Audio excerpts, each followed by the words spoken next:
Good morning and welcome to Rise and Shine Sundays. I'm so glad that you found your way here this morning to join us for our conversation.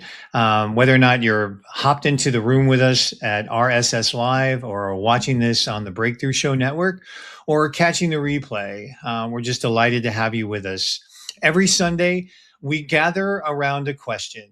Not necessarily to find an answer per se, because you're not going to be hearing from any experts on a particular topic.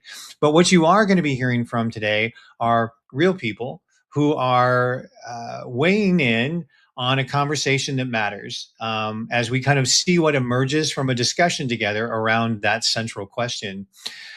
Last Sunday, we were talking about something called an integrity walk, where that's that moment in which you go from awareness and into action, where if that kind of gap between knowing better and actually doing better and what it takes to do that.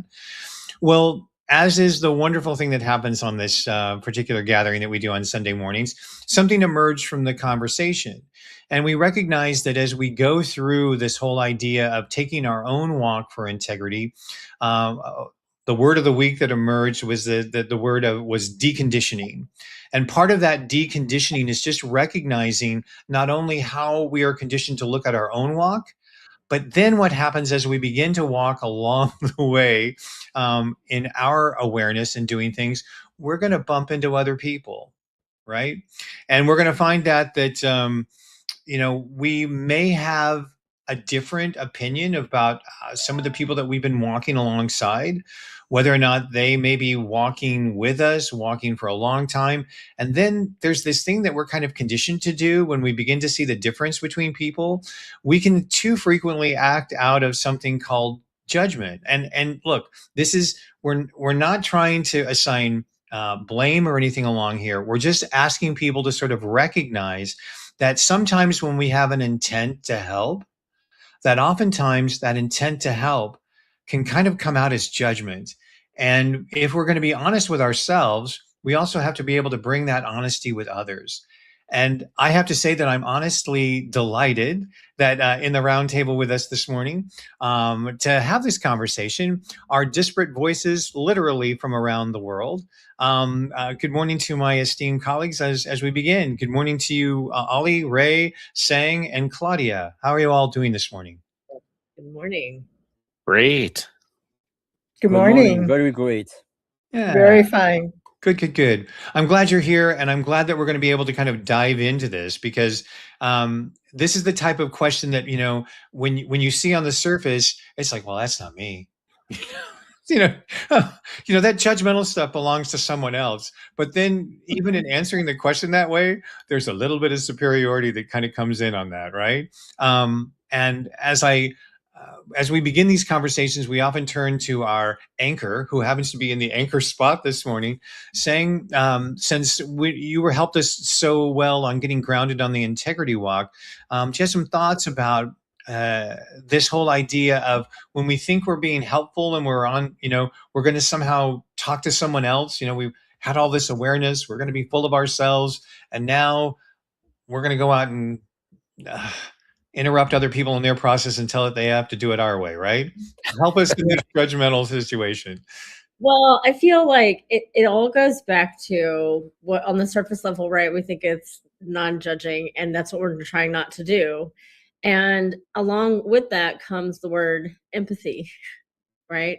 Where if you're putting yourself in that other person's shoes, how would you want to be spoken to, so to speak, right?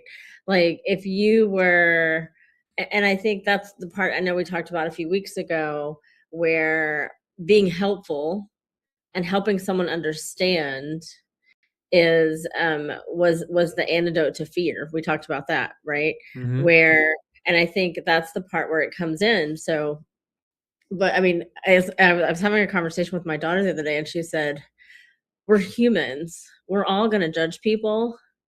It depends. We're probably judging them behind closed doors, but it's also how you carry yourself and what you do, and like, what do you mean to yourself? Like what, are you, I mean, everybody makes jokes, right? Everybody's making jokes. So I think it's, again, using your own discernment to understand Right. And there's the magic, there's the word of the day. There's the word. So help us understand the difference between discernment and judgment. I mean, discernment's one of those $3 words. If you know it for Scrabble or whatever, people say, "Hey, she speaks fancily. What's that word, discernment?" Can you help us understand the difference between discernment and judgment? So, think about, when's the last time someone walked down the street, right? And you had something to say about what they were wearing or how they were walking, or maybe they're walking too slow in the crosswalk, right? Like, we automatically will label and be angry on the surface, right? With what that looks like. Now, is that something where we're going to go and we're going to roll down the window? Now, some people do that. Don't get it wrong. Some roll down the window and then go belligerent with it. We're not doing that. Like, why would that be something to to to do in that aspect where you could potentially hurt someone else's feelings, right? And you don't know the stories, and I think that's the other biggest piece is like understanding that you don't know what's going on in another person's world. So being able to kind of just peel back and go, what does that what would I want for myself if I were in the situation? So, what you're kind of beginning to talk about is the idea that judgment happens, but discernment is seeing your way through in the response, right? I mean, Absolutely. Ollie, you've been away from us for a while. Does anything that we've touched on this morning spark anything with you? Well, first, thank you for making these sessions of reflection. And I would like also to say that I will not judge you if you are cutting my speech, because I know that I can talk for hours and we are only 5. Thank you also Jamie, Ray, Sang, and Claudia, and everyone who is joining live. Feel free also to ask any questions in the chat or on the replay team. So in fact, I was searching for the roots because I'm a warrior of words. And I was thinking Judex, someone who declares the law. And then also sentencia, which is opinion, and crimen, charge, accusation. And so I can dive into the words, but before I yield the mic, I was thinking about this incredible metaphor, is that we are all, and it's amazing because it's really right there, we are all in our bubble, a kind of aquarium, and we are all having different water. I enter into your aquarium, I said, it smells really weird, and it's not good or bad. Like I am having the color yellow, you are purple, someone is gray or green, and we are all different, 8.2 plus billion different people, including the dog. And it's really it's to realize that wherever we say, whatever we are, whatever we do, there will always be people that will support us and people who will judge us. So it's a matter of fact that it's past, present, future. Whatever happens in the world, there will always be judgment. But the real question is, what does it reveals within me that is part of me? Because what I judge is something that is triggering me inside. I can develop later, but I'm going to yield the mic right now. Thank you. Oh, dog alarm. Oh, yeah, apparently there are bunnies running amok. In the front yard. In the front yard, no less, right? Which gets everyone riled up. And I love that you shared that, Ollie. And then going back to, circling back to, the discernment versus judgment, right? Judgment is, you see it as wrong. You see it as not in alignment, so to speak, right? Versus if I were to roll down the window, right, and yell at someone, is that truly in my character? Is that a representative of who I am? And I think understanding and knowing, if it's like if someone says, oh, Sang would never roll down her window and yell at people outside her window while driving down the highway. Like she just would not. And so, but you knowing that, right? Because typically if you do something out of alignment with yourself, you typically feel bad about it at some point, right? The guilt kind of trickles in there. But I think being able to as they call it back in the day, read the room, so to speak. And so, so being able to go from there. What about you, Ray? What do you think? Oh, I like the flow of the discussion because I had two thoughts. My first was we rush to judgment while Oh, discernment takes a little bit long. What's going on? Um, so is that a shortcut? Is judgment a shortcut?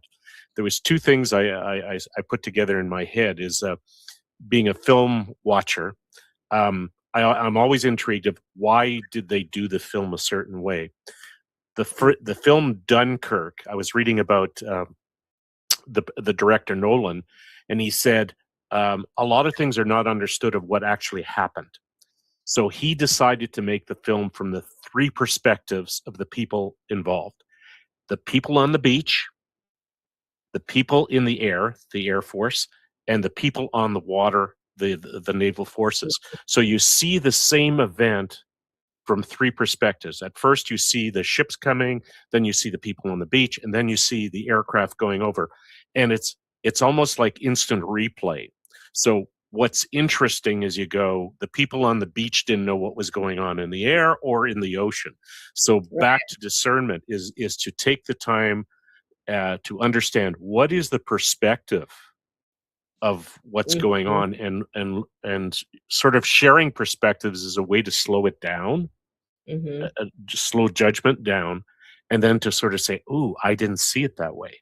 And I think that was the message. So that was an interesting technique, is to not rush to judgment. Use things like discernment. Is if people were offered that opportunity to say, "Hey, did you really look at all the perspectives?" And if we think about, I think looking at that, what you're talking about too, it's seeing everything as black and white. It's either this or this, right? There's no gray area. There's no different, just different perspectives that come into play. So I love that.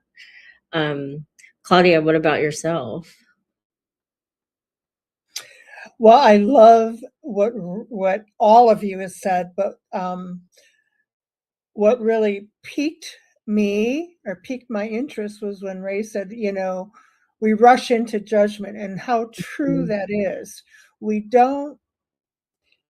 For myself, I learned from a great master. My mother was unconditionally loving, and even if she did have judgment, she kept it to herself. She was always willing to discern and look at different perspectives about a certain situation. I'll tell you a little story. When my daughter, my youngest, was growing up, she was a real fireball. I mean, she was had a lot of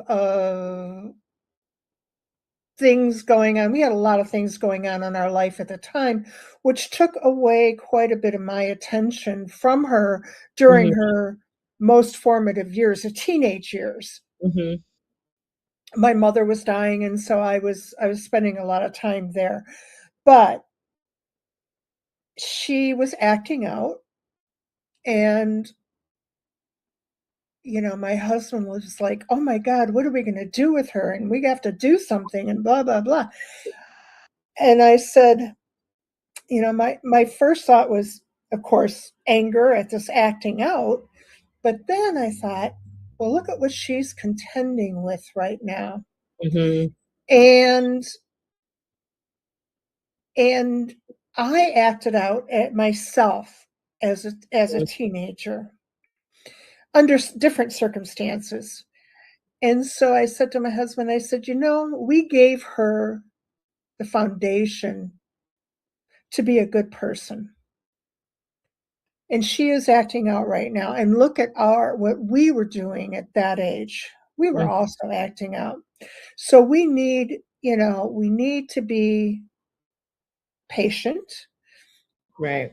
Knowing that in the end, she's going to be fine because we gave her that fundamental love for people and for herself. And sure enough, she turned into a beautiful person. But my point is, I think when we are, and I want to just add this on to what Ray was saying, when, for myself, I now, when I feel judgmental, will stop and at least try to stop and notice that judgment that I'm feeling and asking that I am being triggered by.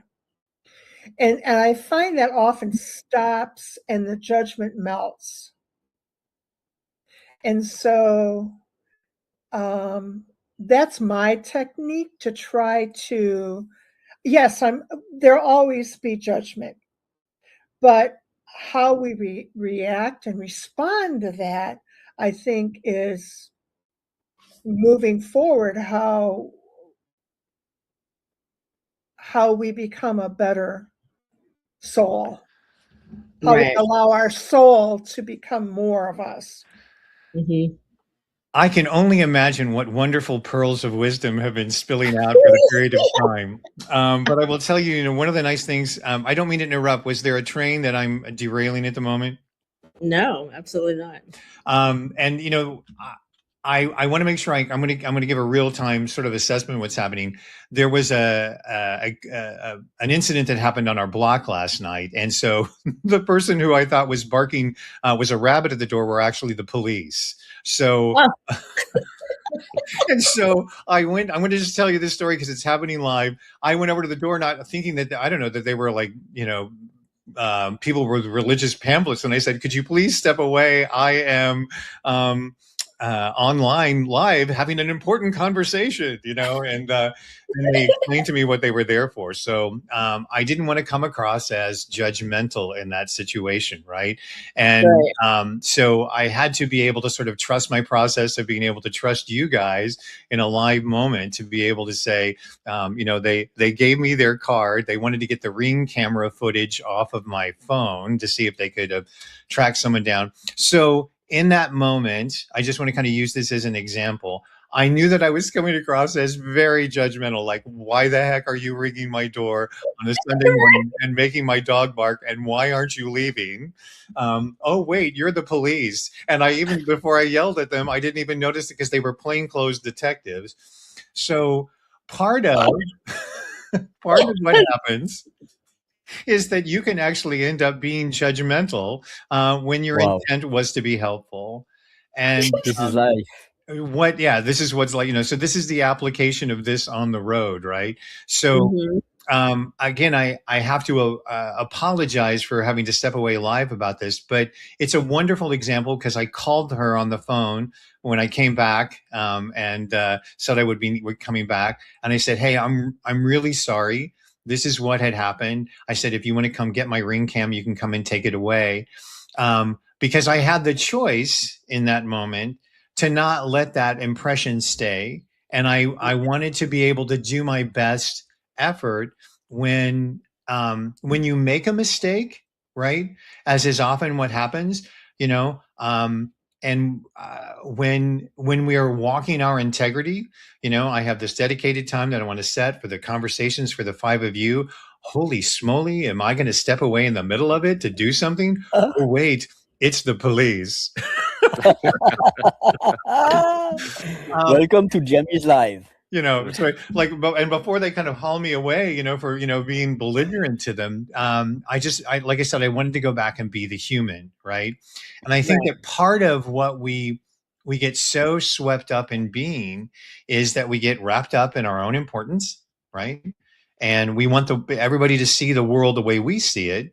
And we want to be helpful, but we want to be able to control what that help looks like. And so we're going to make some mistakes. We're going to, luckily these people are trained to recognize that there are cranky old men with dogs barking on a Sunday morning. And she kept saying, you're fine. You're fine. You're really fine. We understand. But I know somebody had put in the chat that was watching earlier that, judgment is separation between people and contrast comparison of condition. Discernment is relationship with people and wholeness of circumstances. Judgment reacts, discernment responds. And I think that that's exactly what I was trying to convey in that moment, right? Which is that I realized that I had done something that was out of alignment with my integrity walk, right? And I will testify that I am probably the least perfect person you will ever meet, right? But just like Lorraine was asking us to consider in the chat this morning, that judgment reacts to the situation, and that discernment responds. And again, we've used that wonderful thing about the pause, right, Ray, so often, and the pause isn't something that you just say, well, I'm going to have this centered moment of pause, and then proceed, right? It's sometimes what you have to do right before you're going to smack someone, right? Ooh. Correct, right? Yes. Is that resonating with Can I- anyone? Yeah. Oh, Can I yeah. add some? Go ahead, something? Ollie. Go ahead, Ollie. Yeah, because we were talking about judgment, and I was also because it's really important also to go to the roots, and so originally it was scannere, discern, to physically sifting materials such as separating grain from shaft, and so it's really too physical. And then with time, it becomes separating from the truth to the false, or from the good to the evil. And that's really interesting because I was thinking about two things. I'm going to be short and sweet. First thing, how could we know what is true and what is false? Because it's about also perception. And then how come that we can sometimes have or have not the bandwidth to shift from judgment to discernment? Because sometimes things are arriving really quickly, Yeah. and it's not easy because we don't have the bandwidth Right. to shift from judgment to discernment. Yeah. Sometimes literally the police are at your door. Ray, what did you want to offer? Oh, it's interesting as thinking back to are we conditioned to behave in certain ways? And I think last week we touched on we are, whether we recognize it or not, either through parenting, school, culture around us. I attended a conference years ago where even academics are starting to realize, ooh, it's not the way we thought about it. Is in organizational development. I normally would not have gone to that conference, but the fellow basically said, "Hey, we've just written a book. It's a collaboration between several of us." And I went, "Ooh, that's interesting." And then he said, "We want to talk about how we look at organizations and how people interact within organizations." And he said, "For the longest time, everything was diagnostic. What is going on? What is going wrong? Let's fix it." And he said, we started to realize that when you take that singular view, everything is a problem. You have to diagnose the problem. Then he and his colleague and a few others started to say, what's actually really happening?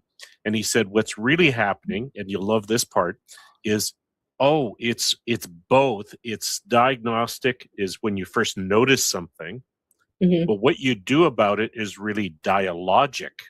You have a discussion with others that are involved to determine what it is, as opposed to imposing.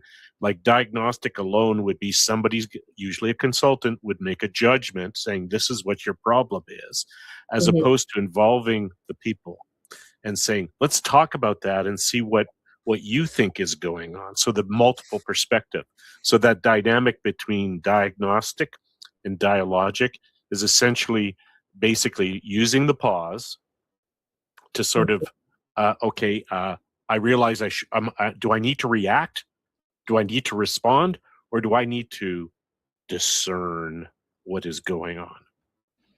I guess it's until your automatic behavior is in alignment with your value system that you don't need to discern. But from 108 years old perspective, will tell you, I still make that mistake a lot, and Claudia, I don't know if this is true or saying, I don't know if this is true for you either, but oftentimes I can have the best intentions, and then all of a sudden, and I'm not going to use the trigger word because I know that everyone doesn't like it, but there can be things that just trigger it that you weren't even aware of, right? That it's like, oh my God, that still upset me. And you can still have, just as you were talking about, we're conditioned to do so many things that we're not aware of.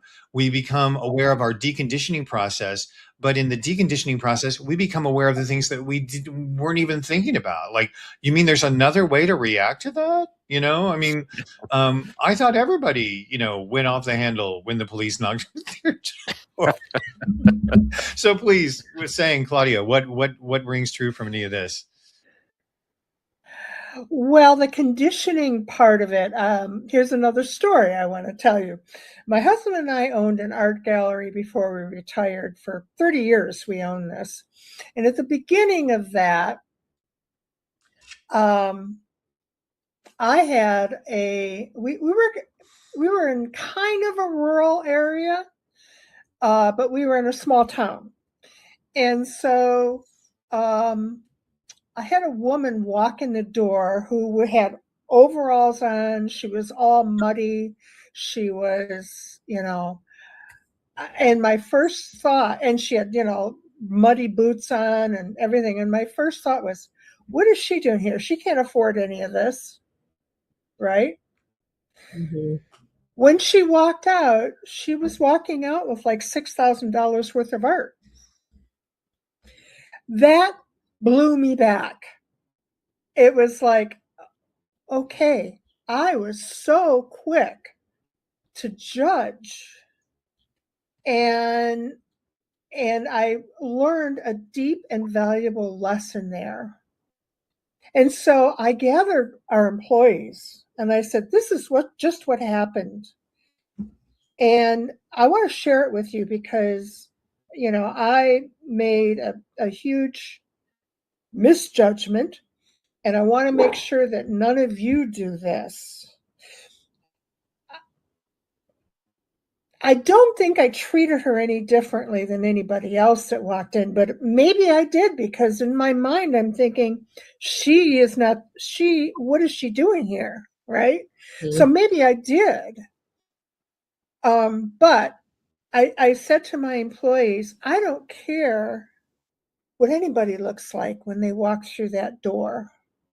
Mm-hmm. They walk through that door for a reason, and they need to be treated just as we would want to be treated ourselves. Mm-hmm.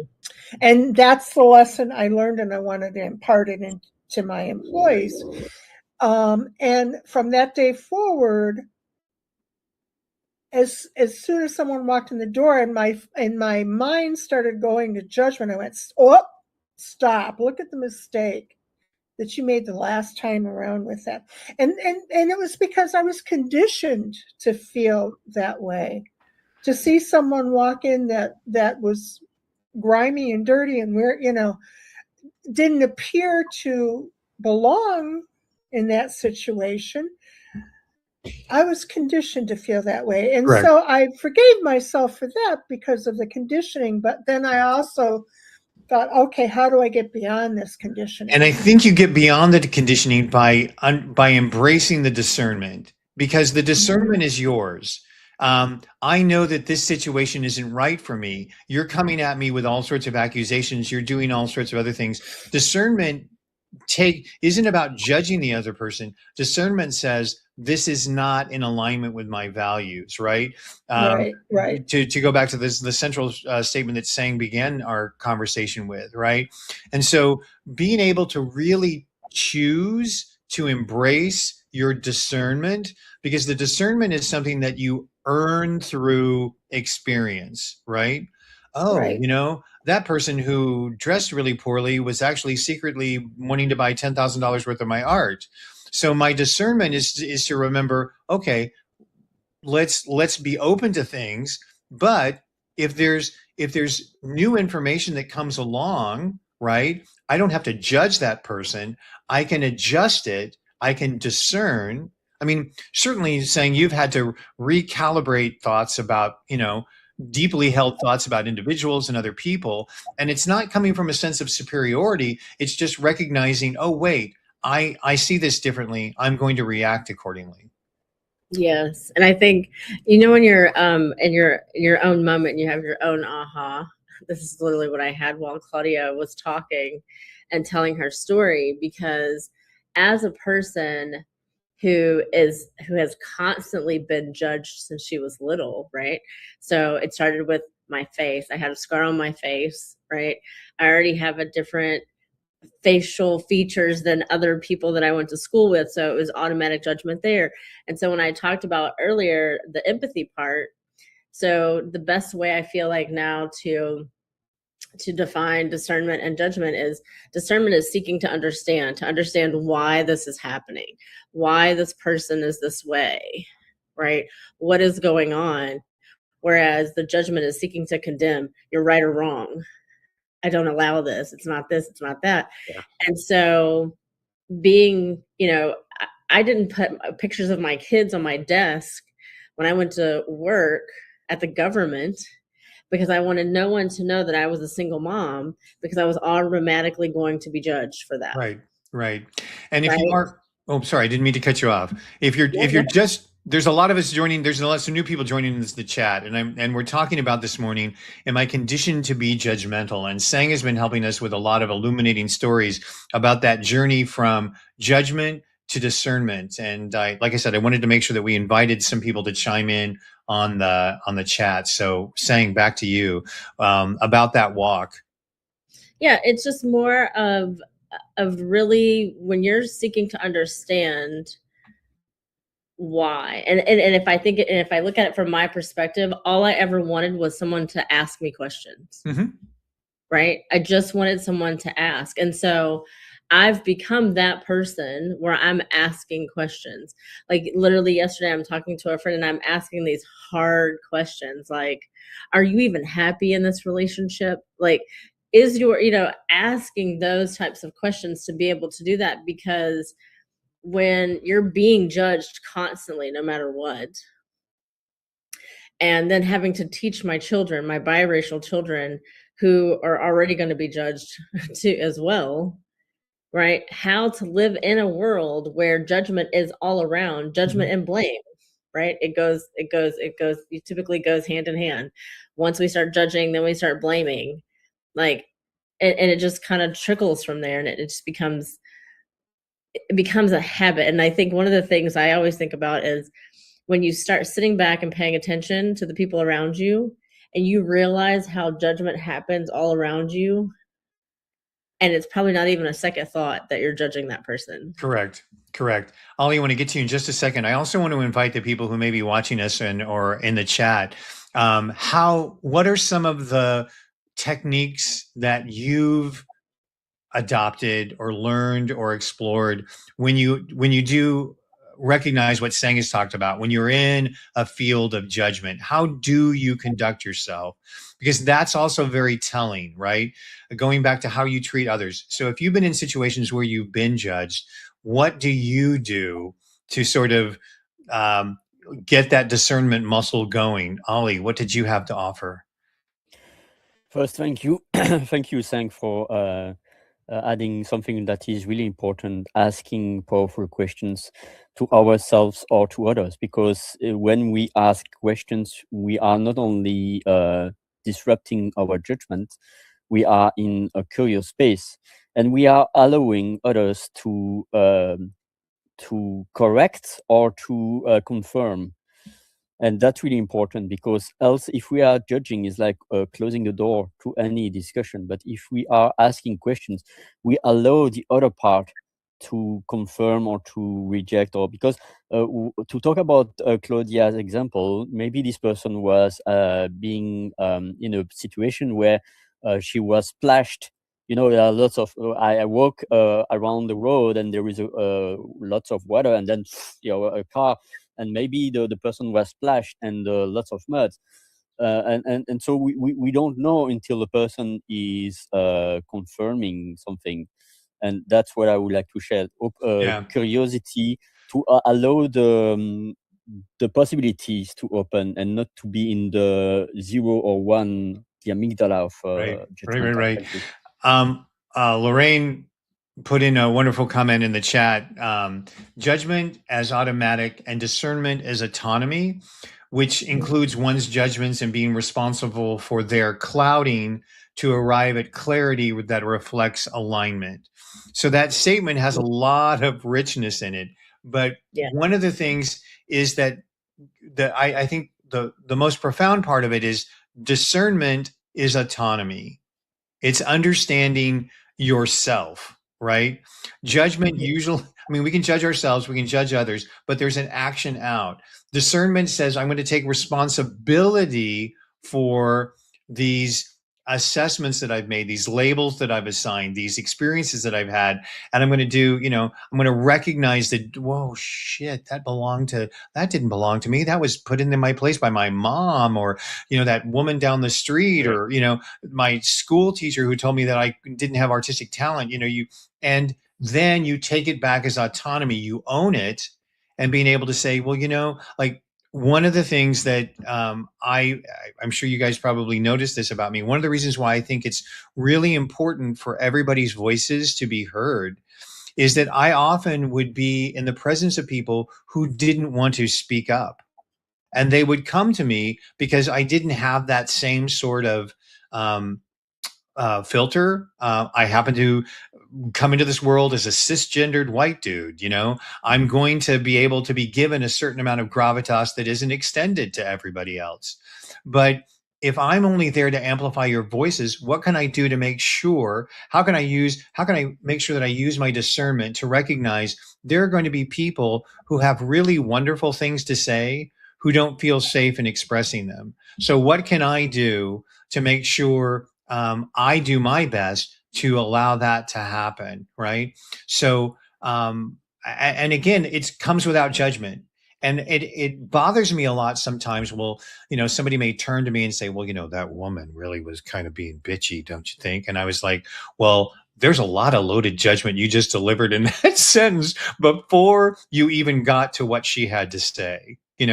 Because that woman and bitchy are really, some judgments before you've even, like, could you get past listening, to her? Or were those two statements that you held in your head blocking you from that?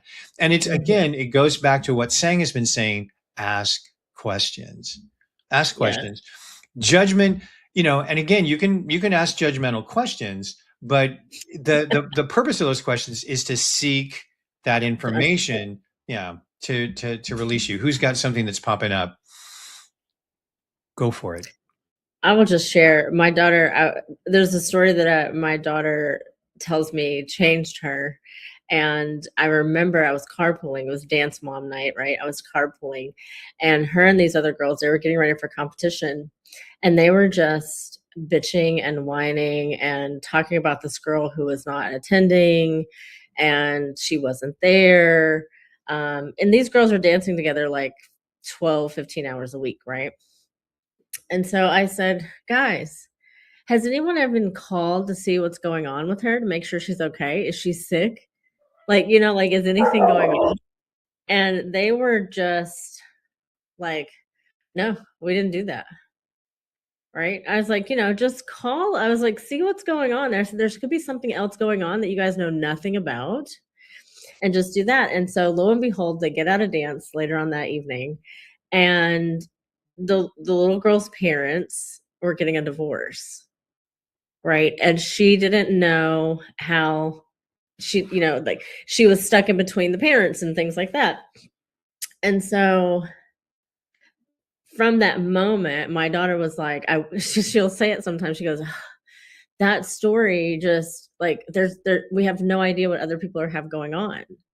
And it's such a pivotal moment for me as a parent, that was a moment that I got to teach a lesson that now sticks with her. And then one time when I got to sit in a setting with her and people were describing my daughter, they described that person who saw something that nobody's thinking about anymore. Right. And so that's one of the ways to kind of, when other people, and I think that's a thing to do too, when other people, your friends or colleagues or something, are saying something, just offering a different perspective rather than judging them for judging someone else. Right, right. Well, and again, your story illuminates the famous Stephen Covey quote that Ray put in the chat here at rsslive.org. And that is to be understood, seek to understand. And when you're in the situation where you're recognizing that there's a lot of judgment going on, right? It's okay to ask questions to be able to sort of understand what's going on as well. Judgments, are deeply conditioned, right? And sometimes those questions are best asked of yourself, right? Is this really what I want to be, what I want to, how I come across? Is there something different that needs to happen here? This is the wonderful thing about questions like this, is that it creates safety around, wow, I really messed up.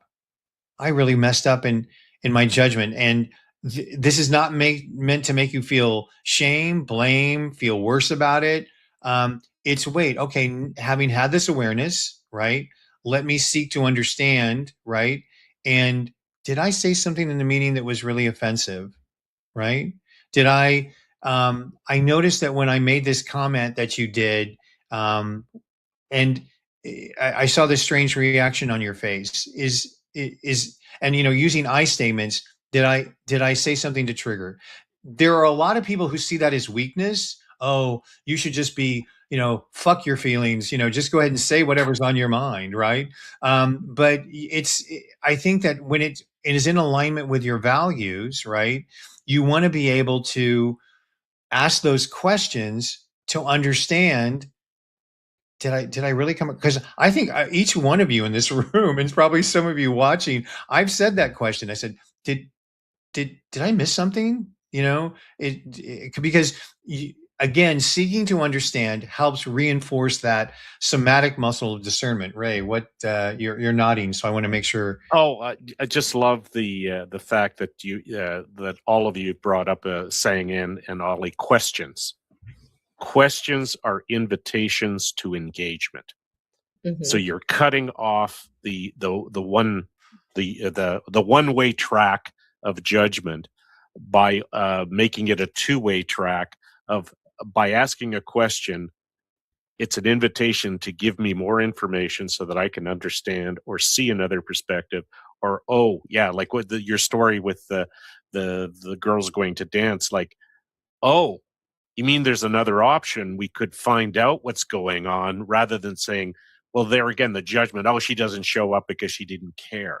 Well, no, Right. something else was going on, right? Right. And we didn't know that. What you did saying was beautiful, is just to say, well, find out if she's showing up, because either confirm your judgment or destroy it, get rid of it. I'm happy to welcome Jessica into the conversation, who I just have to admit, I think this is probably the first time during anything that's gone on the Breakthrough Show Network that the police actually came to the door. So we'll watch the replay and figure out what all that means. Right. Claudia, was there something that had been running through your filter? We were talking about asking the questions and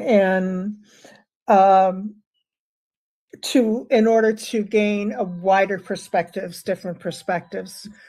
And I, at one point in my life, was an elected official in our little town. And I noticed that, in all of our meetings, we didn't have anybody coming because everybody was comfortable, right? Why rock the boat? But I also noticed that all the decisions we were making was based on the past. What happened in the past informed our decisions for the future. And that's not me. I'm a World Cafe practitioner. And so I talked the rest of our council into we were getting ready to do a 5-year plan for our city. And I talked our council into doing an appreciative inquiry gathering for all of our community. And so we did, and I facilitated it. And from that, many things happened from that. First of all, from that point on, it was like we created vision from that for our community. And from that point on, every question that came up or every decision that had to be made was, what does that vision say? Because we asked the questions of the community, what do you see for this community in 5-10 years down the road? And what also happened was, and this gets back to something Ray said, what also happened was we got a lot more interaction and a lot more buy-in and a lot more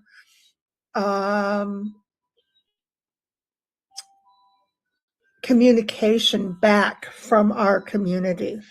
Yeah. Which was wonderful. Yeah. And one of the things that speaks so powerfully to is another word that is important along this lines, which is allow. ALLOW. Right. And when you allow that conversation to be, some people can stay in process and in questions all the time. It's like, oh my God, can we please move past the question? But one of the things that allowance does, and Jessica just posted something in the chat that said she's going to be hosting a room full of people here in a few minutes, and she's going to do her best not to be judgmental and try to fix things. And so that word allow popped in my mind when she made the comment, and same thing with Claudia. You have to be able to set up this tone of allowance for more information to kind of come in. Right. You're not paralyzed by staying in the past. You're not going to, you've got a house full of people. You're not just going to let whatever happens. You will allow. There's a giving to the process, right? For the purpose of filtering, what's happening, and we need to make some adjustments based on that idea of allowance. Does that land well with people? That, so if you're going to have a room full of people in 15 minutes and you don't know what's going to be happening, trust your own process and set that tone of allowance to be able to see what's happening and recalibrate in the moment. Yeah, Ollie, you have your hand up. Yes, I would like first to thank you, Jamie, for the space each Sunday, and also Ray, Sang, and Claudia, and also myself, including myself. And also thank Jessica and Teresa and Stacy for being part of an amazing network. So also really a blessing. And what I would like to say is that we can talk for hours, and we have the soul in few minutes. But the most difficult also is to judge ourselves, because what I would like to convey before we are shifting gears is that we should also give ourselves grace, because we are human beings, we are imperfect. And there is a quote from Maya Angelou that says, I am a human being, nothing human can be alien to me. So at any time you have different polarities force that are always battling to drive us. And it's what are our thoughts? Are we using our thoughts and our speech to be constructive or to be destructive? Right. And so that's why it's a powerful questions. Appreciative inquiry is really important, and to also give ourselves grace, because there is no time where we will say, oh, we are perfect, we are, because as long as we are breathing, we are going to be judgmental. But it's about to really catch our judgment and to allow the space and the time to, and I think to find another solution. Yeah. And I think what happens, Ollie, is that grace happens, but allowance is what allows grace to happen. And so it's like, sometimes, what is it that someone in the scientific community will tell me, that there's one little chemical that does something that creates this other thing over here that gets all the credit for it, right? Grace gets all the credit for everything. But the thing that actually triggers that, right, is allowance. It's that, oh, okay, I'm going to set up that attitude, that moment to allow what needs to unfold. anyone else? We're coming up at the end of the hour, and thank you for pointing out the fact that at the top of the hour on the Breakthrough Show Network this week is the final Spirit sessions, right? And so when you've held a space for a long period of time where people have been able to have a conversation, it's that allowance. It's a recognition that whenever you bring people together, you have your values. You're going to bump into things, just like Jaloki was talking to us last week. The tendency of the fix-it culture, right, also puts us in this superiority. Well, saying, I know exactly how to take care of that problem that you have. And even though you might have the right answer, right, there's a way of delivering that information that doesn't come across as judgment. It's by asking questions, saying, would you like an interesting, is there something that I can help with in that perspective, right? Never answer an unasked question, folks. If you're offering something, there can be nonverbal cues, but it's so important for you to recognize that when you do see someone who that may be doing things different, it's okay to ask them questions, right? Saying, it's you, and that sets up that whole allowance cycle and the potential for so much of a difference, right? Mm-hmm. Absolutely. So as we reach the end of this hour, please, can we recap? We've come up with a lot of things as we've been talking about. We recognize that the judgment exists whether or not we want it to admit it. So and recognizing that it comes from a conditioning and the way in which you have the awareness, right? And oftentimes it's right before you open your mouth, or even after you've opened your mouth when the police come to your door. And that, look, what the way in which the universe would provide us with a real-time example of this, but you have that opportunity to really recalibrate, right? To come back and change it by acting in a different manner, right? Ray, anyone rounding up for the hour? I have a police story to add to your police story. No, this will be our question for next week. It's the conditioned judgment. We had heard a lot locally about defunding the police. Uh-huh. So an incident happened in the neighborhood that we were aware of. Somebody's car had gotten stolen. So the two police officers are knocking on the doors.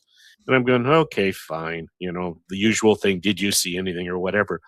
The way they approached my wife and I was amazing.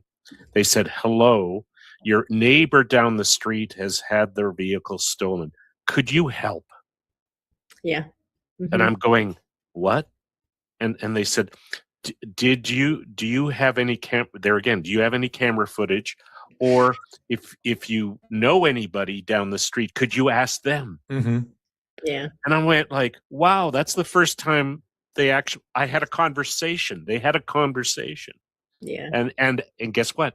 What did we notice? They asked questions. Mm-hmm. Could you help? Mm-hmm. Mm-hmm. So then that was an invitation for me to not just, hey, the police. So I think that there again is most situations by asking a question changes as I think you said it, saying changes, and Claudia, it changes the dynamic of the interaction by connecting people. So questions keep you out of solidifying your judgment and allow that discernment to appear. So Jessica put in the chat, of course, does that mean that every time that I ask her a question from this day forward that I was really trying to judge her and I'm just asking her? and I'm here to say, no, that's right. No judgment. No judgment. But one of the things that's so funny about that is something Ray and I have talked about before. A lot of people who get really judgy ask questions, and they ask them in judgy ways because they're not really interested in what you have to say. And I think that that's the other part of it. Are you stupid? All of those judgmental questions, because, you can think, oh, well, I saw this discussion where they said, I just need to ask questions and stay out of my judgment. No. The idea that you're asking the question is because you are genuinely interested in what the person has to say in response. Claudia, has that been true for you? Oh, most definitely. I can think of several instances where I've caught myself in time before I said something very judgmental, and did ask a question instead. And basically what happens, it changes the whole perspective of what I was thinking. And it made me go deeper into myself, saying, okay, this is who I really am, not this judgmental person. So asking the question, asking the questions, and I've had, and conversely, I've had that happen also to me, where I feel like I'm going to be judged, and then all of a sudden the person I'm speaking with asks me this really great question, and I think, okay, well, that dispelled my feeling of being judged. So. Well, no, thank you for that, Claudia. And thank you all for these really interesting perspectives during this episode of Police Academy. But in reclaiming the time here for a minute, saying, is there an assignment that you can give us for this week? You're very good at making sure we have homework. It's never an assignment. It's always an invitation. An invitation. What would you like to invite us to? My invitation this week is to observe, right? It's always going to be observe first. Observe and pay attention to what other people are saying around you. How often do you hear them judge something or that you feel is judgmental, right? Because they may not think of it as judgmental. So there's also that perspective. And then also think of times when you're just in general conversation being judged. I was at breakfast recently and I talked about how I didn't particularly like syrup on my French toast, right? Well, the person across from me was like, ew, why not? And I was like, it's just not my preference. I'd rather dip it in this. And it was like, well, that's disgusting. Right. And I said, well, thank you. I appreciate that very much. And literally it's just changing the conversation to just say, you know what, thank you very much for saying that. I'm gonna eat it anyway, right? That's right. And because oftentimes it's just those little things, right? But sometimes those little things, if we're not in the right state of mind, we're mad about something else. Right? And that little trigger, that one little snippet there, somebody says something about the syrup, and next thing you know, I'm talking about why the bills haven't been paid in 12,000 years. Right? You know? So really thinking about and observing the conversations around you of people who automatically judge, probably without realizing it. But also how often you're quickly judged by things. And then focus on yourself. Right. So take that pulse, be willing to incorporate that data in. Was there something you wanted to say in the final minutes? Yes. When you ask question, always or be wise in the question you ask, because if you are saying, are you crazy? It's not really the perfect question that you might ask, but also allowing time and being in listening mode is really important, because we are not processing questions at the same time. Some probably needs 20, 30 seconds. And shorting question over question is not really conducive. Gotcha. So that's my advice. Thank you. All right. So it's time for us to step away because there's a very special moment coming up, the final episode of Spirit Sessions on the Breakthrough Show Network. Thank you all for being here. We invite you back next week. We're grateful to have you with us. And as always, let's wake up to what's emerging. We'll see you.